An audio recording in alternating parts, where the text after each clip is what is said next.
Hello, I am in my bedroom in Seoul, Korea. I just arrived yesterday night, so right now I am very jet lagged. My body just doesn't know what time it is. I'm very confused and disoriented, and I would like to fix that tomorrow because tomorrow morning I have a meeting with a professor. I am going to be here for 4 weeks, so pretty much a month. And the reason that I am here is because I am considering relocating to Korea. But before that, I kind of want to evaluate what it's like living here. So that's why I'm staying here for a month. I'm also evaluating on my options, which is why I've got to meet up with a professor.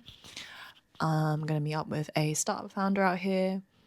And I just want to, and I'm staying in a digital nomad house. This is called Hopping House, because I want to meet like-minded individuals to network and also get a sense of like what people do and live out here and what it's like to be a digital nomad, because I am not a digital nomad. I get to work remotely, but only in UK and not abroad. And so it's a step I am interested in pursuing. If I want to sum it up, I don't really like living in the UK. Never really felt like I belonged there. Never have. I don't think I ever really will. And I think it's a mixture of being like British born East Asian, an ethnic minority, and just never feeling like I really fit in. And when I'm in East Asia, I always feel so much safer, so much at peace. A weird sense of belonging, despite the fact that I'm basically a spy, a foreigner in disguise. But I don't know. Sometimes, because I visit these countries as a tourist, I wonder whether I experience things with a bit of a rose-tinted glasses lens experience. And so this time, whilst I'm out here for a month, I don't tend to do touristy things when I'm out here in Korea anyway. Everything I do is very atypical. I just want to evaluate how I feel having been here for a month, because I've never stayed in Korea for longer than 3 weeks. And the first time I came to Korea was in 2013, the second time was 2016, and the third time was 2024, which was last year, very briefly for about 3-4 days. And so this time, because my last trip was so short-lived, I find myself drawn back to here again, and that I want to just fully experience it again, but with a different mindset and a different intention. And welcome to this digital nomad house. This is the living room space.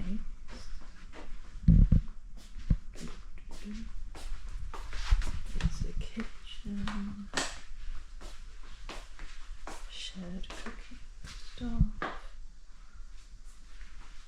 laundry room,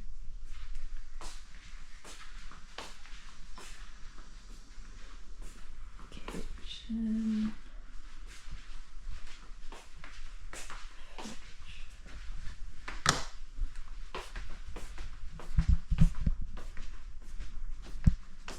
things that make sense in Korean.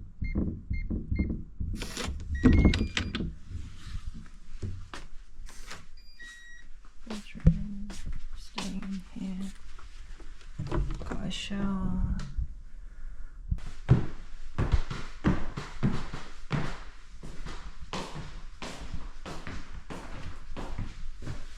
In Hopin.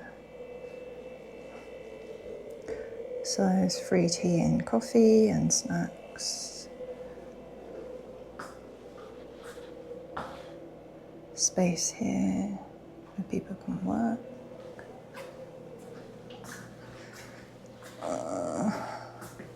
Office spaces here where people have monitors and stuff.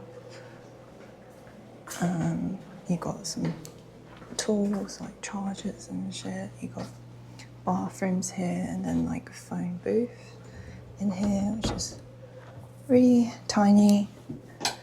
I had a meeting in here. What's that line in front of my screen? And that's that. Welcome to the tour.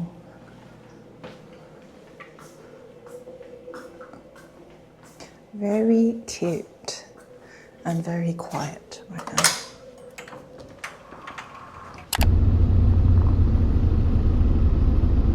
I assigned myself to a lot of taekwondo classes whilst I'm out here in Korea, about 10 classes or less. And right now I'm shitting my pants.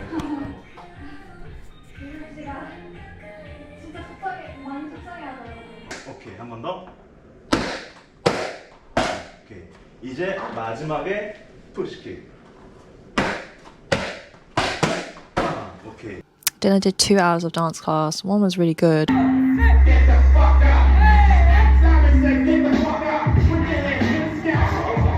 And then the second class, I felt like my brain was going. I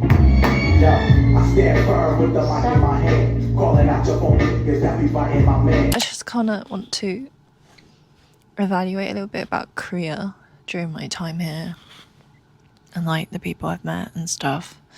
I do feel a bit like I have a very different relationship with Korea compared to everyone else in this house because it's my 4th time here and I do actually kind of speak the language and can have like daily conversations with people when I'm out here. And so I do feel like, and being Asian as well, I do feel like my experience is really different and my connection to Korea is a lot deeper than like other people. I've met a lot of interesting people at this house. Like some people are in AI and tech, some people are writers, some people are content creators, some people are project managers, some people work in marketing, some people work in the startup scene. I think yesterday I just had a moment where I'm like, am I doing the right things? Because I feel like I don't know what I'm doing. It's like the best way to describe it. But I feel like I'm doing all the right things to like just explore this avenue a little bit. Like I had a meeting with a Korean professor. I messaged him and he agreed to meet with me.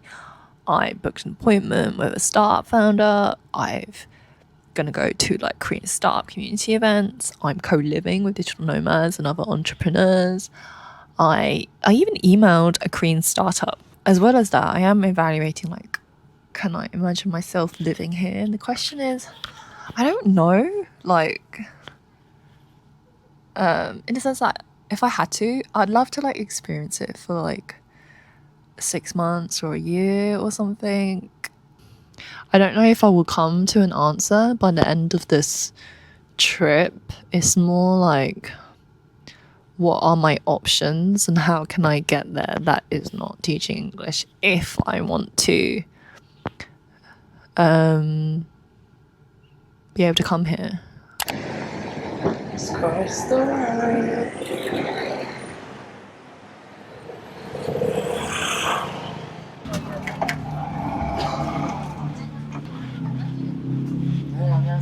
안녕하세요. 저 외국인인데요. 네.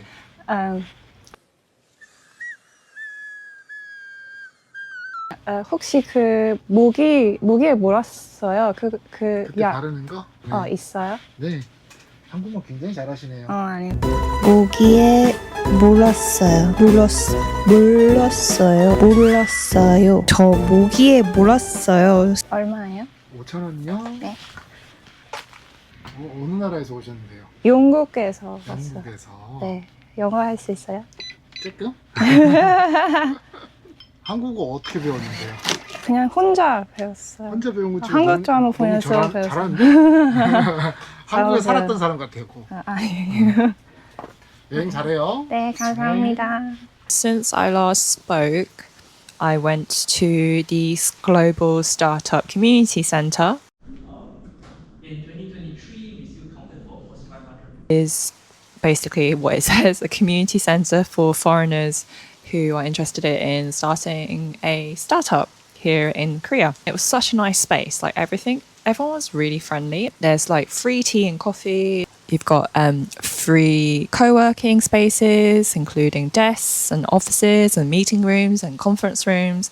You can also book for free business consultations and visa consultations regarding the startup visa. They also have like free events going on for people who are interested in starting stuff up. Yeah, everything's just free. And I'm like, London could never. You have to pay for everything. Like, I can't believe that stuff is free. There is the Google Startup Campus in Gangnam as well. So I went over to check it out. The vibe of Start with Google did not feel very foreigner friendly, if I'm truly honest. I just felt very unwelcome in comparison to GSC. GSC was super welcoming, really, really nice. Whereas Google Startup was like, bitch, why are you here? Was the kind of vibe. Like, a lot of people ask me like, why Korea? But I think my question is, that's why I'm here. I'm trying to answer that question. I'm trying to answer the question of, is Korea worth my time? Is what I'm evaluating on. What I'm sort of like stuck on is like what my career options are. And like each of those career options, it's kind of like, is Korea worth my time and effort? Is the question I'm having. Like, do I really want to go through with this? Is Korea really like worth it? Is what I'm like debating on. It's not easy. It's not like I have a job offer and I just have to say like yes or no. I'm gonna have to like work for it. Like the digital nomad visa, I'm gonna need to find a role that'll let me work remotely, but also because I'm quite picky in what kind of jobs I do, I think it's going to be quite hard.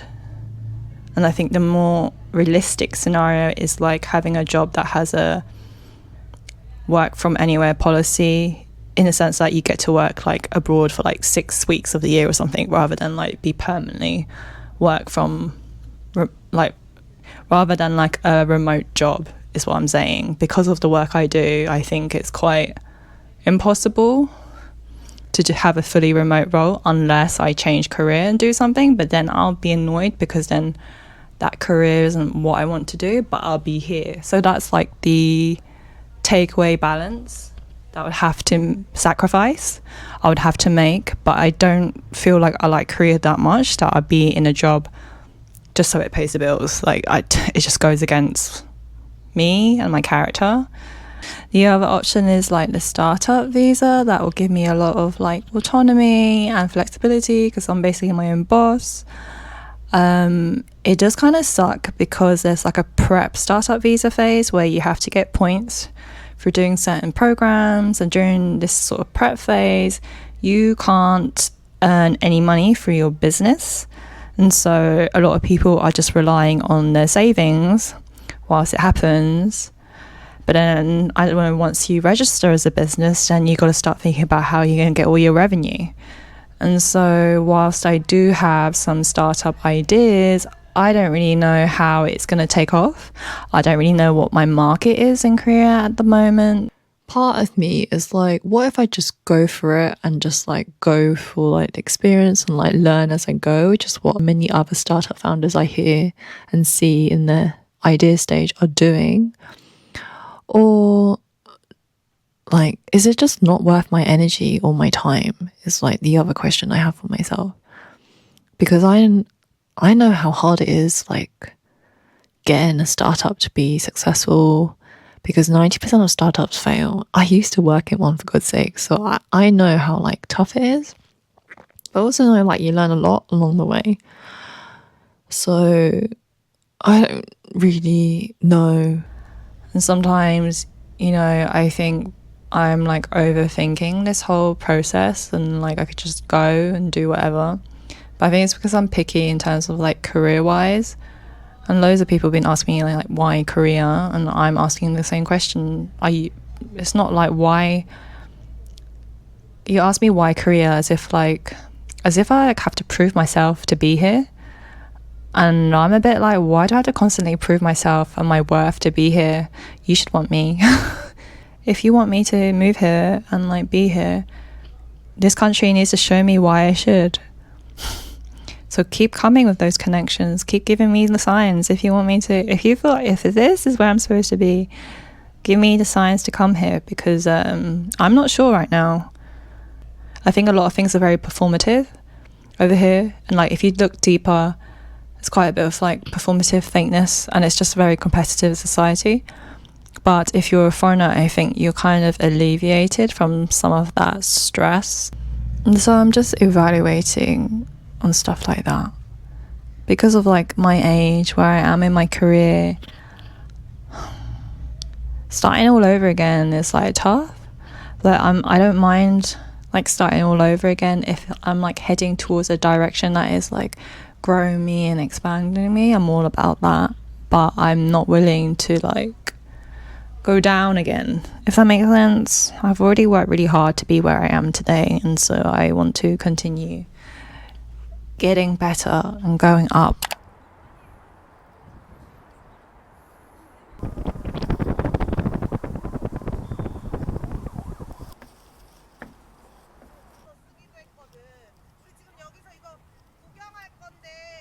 I was at a event. I networked with a lot of startup founders and got inspired a lot, learnt a lot from other people. There was like an icebreaker where we had to talk about what we think about our biggest challenges in Korea. And I said something very controversial, which was basically no matter how hard you try to fit in here, you'll never be fully accepted as a foreigner, and you'll always be Korea's best friend. The reception to that was quite interesting. It kind of reframed my mindset to think about things in a different way,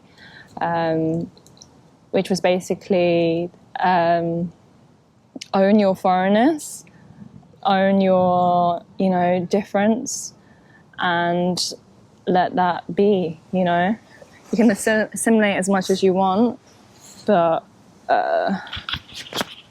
your, uniqueness and individuality or foreignness, whatever I want to call it, from being abroad is actually what makes you very unique and adds to Korea. And that was nice to hear. And so, yeah, another person said, like, being part of like the global expat immigrant foreigner community, I don't know what else to call it because all those words are the same to me.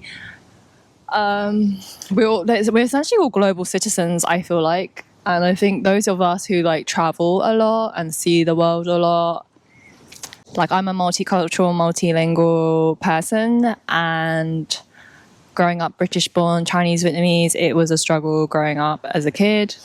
I had to deal with a lot of racism and experiences, not even like explicit things, but like implicit small things that I realize more when I'm in Korea, because everyone looks like me. You realize the impact of like visibility. Yeah, I don't want to go back to the UK.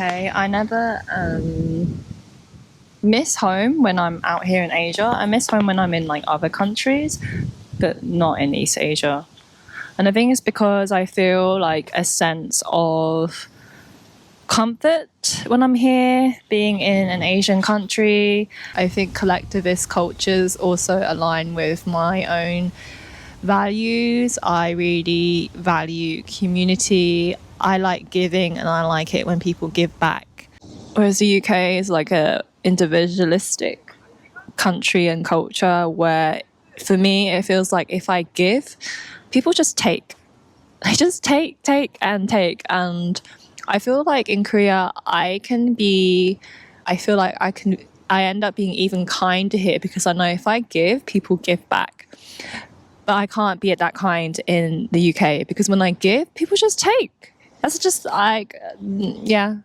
That's just how it feels like when I think about certain scenarios and stuff.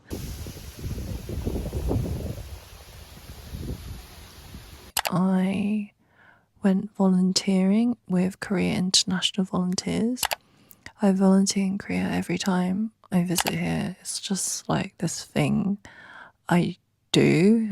It's really nice to meet like different people from all over the world and I spent the whole day together because after that we went to a cafe and we chatted for a couple of hours and then we went to karaoke.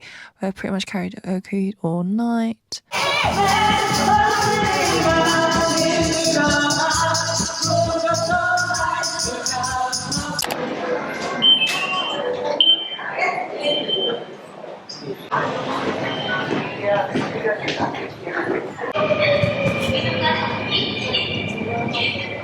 My shopping list said I need to buy rice,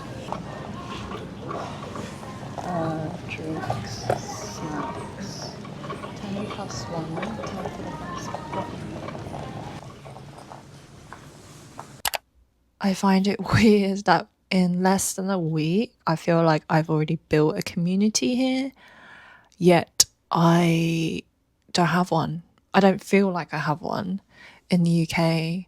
It just makes me wonder whether, like, this is where I should be. I don't know why I'm crying.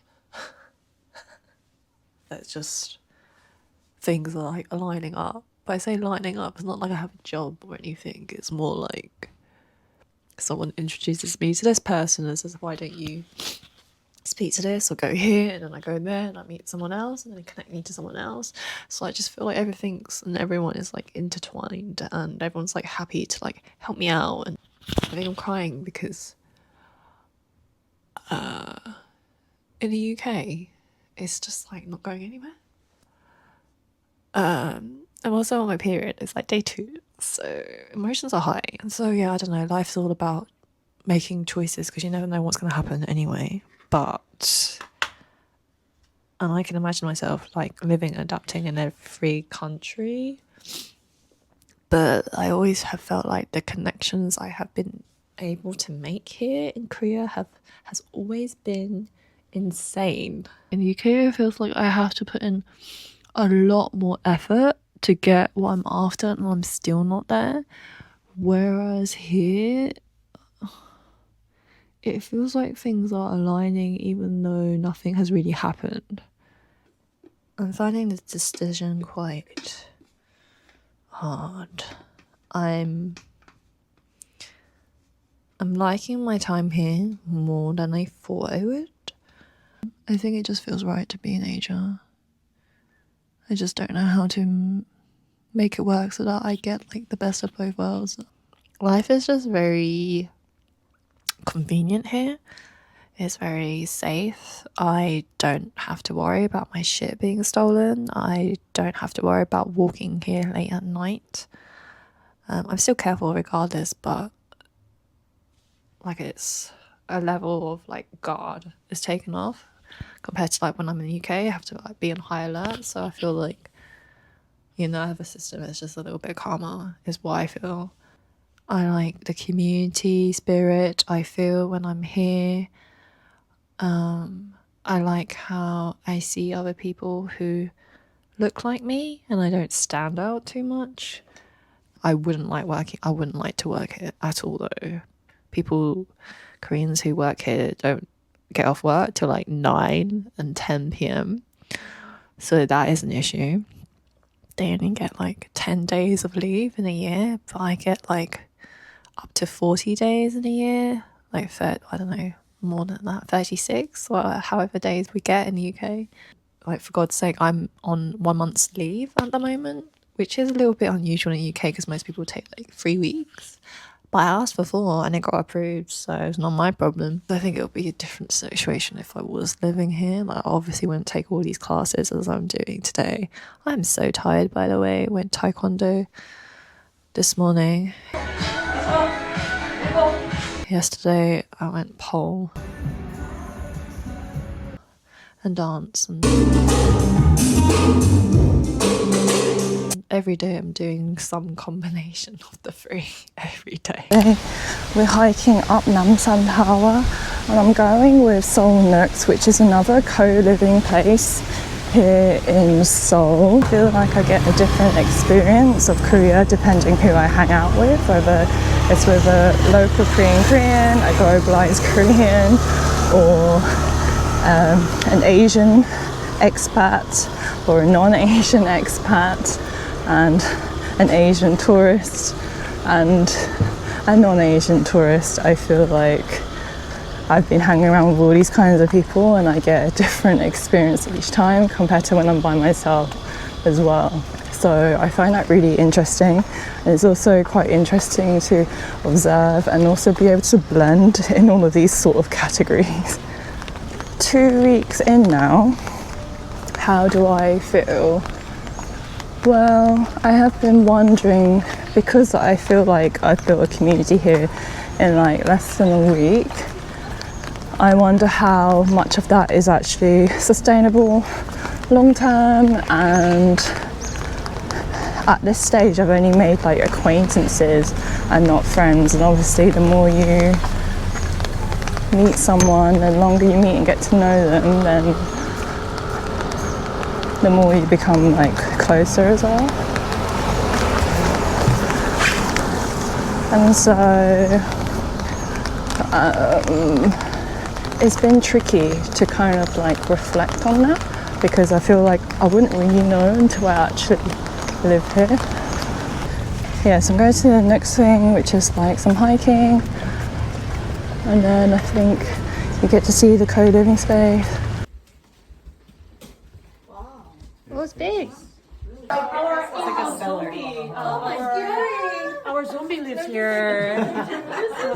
Wait a second. The movie Parasite. Exactly. Yeah. Exactly. There's also a pizza party. Try to be different from the one from the. Seoul Nooks was a nice place. I met loads of people. I